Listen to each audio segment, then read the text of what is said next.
மோதினால் நமது ரதம் சிதைந்து விடும் அல்லவா? அர்ஜுனனை கனவிலும் உங்களால் தோற்கடிக்க முடியாது. அந்த கவலை உனக்கு வேண்டாம். 1 2 3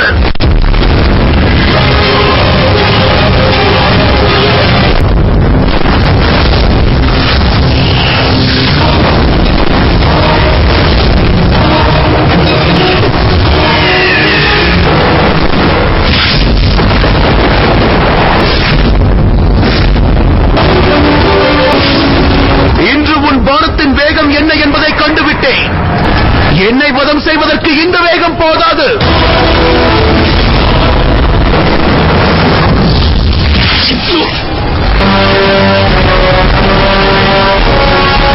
வந்து என்னுடன் யுத்தம் செய்.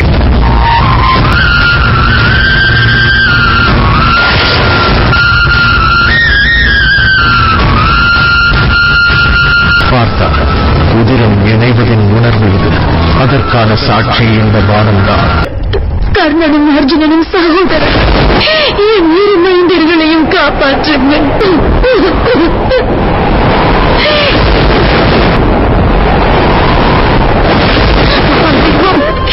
இந்த அசம்பாவிதத்தை தடுத்து நிறுத்துங்கள். ஒரு சூத்திரனை என்னால் திருமணம் செய்து கொள்ள முடியும். அன்னையின் புத்திரனாக ஒரு பெண்ணின் மானத்தை காப்பாற்ற வந்துள்ளேன். ஒரு பெண்ணை அவமதிப்பது மிகப்பெரிய குற்றமாகும். அவள் உங்கள் குல மருமகளாவாள். என்ன ஆயிற்று பாஞ்சாலி? என்ன ஆலோசனை? தாங்கள் சில நிமிடங்களுக்கு முன்பு கர்ணன் ஏன் விட்டுவிட்டார் என்று கேட்டீர்களே, அதற்கான பதிலை நான் அறிவேன்.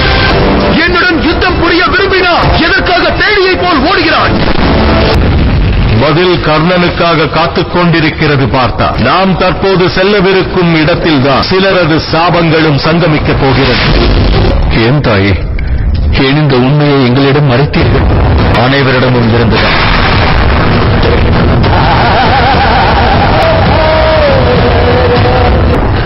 எதற்கு அர்ஜுனன் புறமுதுக காட்டி ஓடுகிறான் என்று புரியவில்லை. இந்த என் செய்தியை புரிந்து கொள்ளுங்கள்.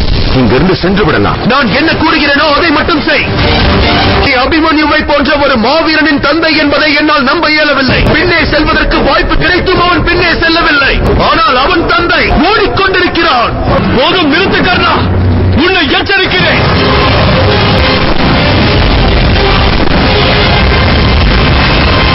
தாங்கள் மறைத்த அந்த ஒரு உண்மை காரணமாக இன்று என் இரு சகோதரர்கள் யுத்தம் புரிகிறார்கள். சத்திரியர்களில் தலை சிறந்தவரை என் வாழ்நாள் முழுவதும் சூத்திரன் என்று கூறி நான் அவமதித்து வந்தேனே. ஏன் இவ்வாறு செய்தீர்கள் தாயே? எனக்கு பதில் கூறுங்கள். அரசவையில் கர்ணன் மட்டும்தான் எனது அவமானத்திற்கு குரல் கொடுத்தவர். இவை அனைத்தும் ஏன் நடந்தது, எவ்வாறு நடந்தது, அதை பற்றி பேசி நேரத்தை வீணடிக்காதீர்கள். 6 சகோதரர்களான தாங்கள் 5 மாறிவிடக்கூடும். மாணவா, தங்களது இந்த லீலையின் அர்த்தம் என்ன? இதுதான் தங்களது நியாயமா? இவ்வாறு தான் தர்மத்தை நிலைநாட்டுவீர்களா? அர்ஜுனனின் பெயரை இவ்வாறு தான் நீங்கள் இதிகாசத்தில் பதிக்க விரும்புகிறீர்களா? இதுதான் உங்களது கடமையா மாதவா? எனக்கு பதில் கூறுங்கள்.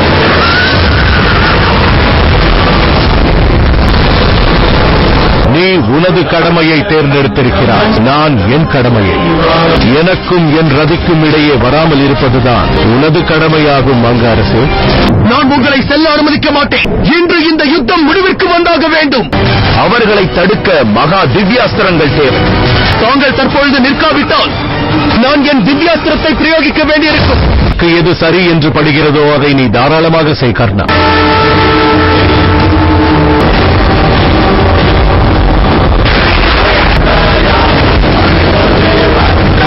வேண்டாம் பார்த்தா,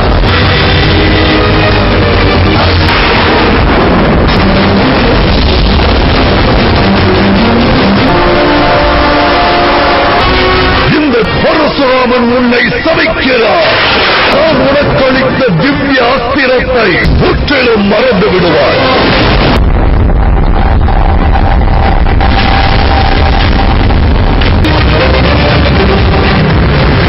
நேரம் வந்துவிட்டது.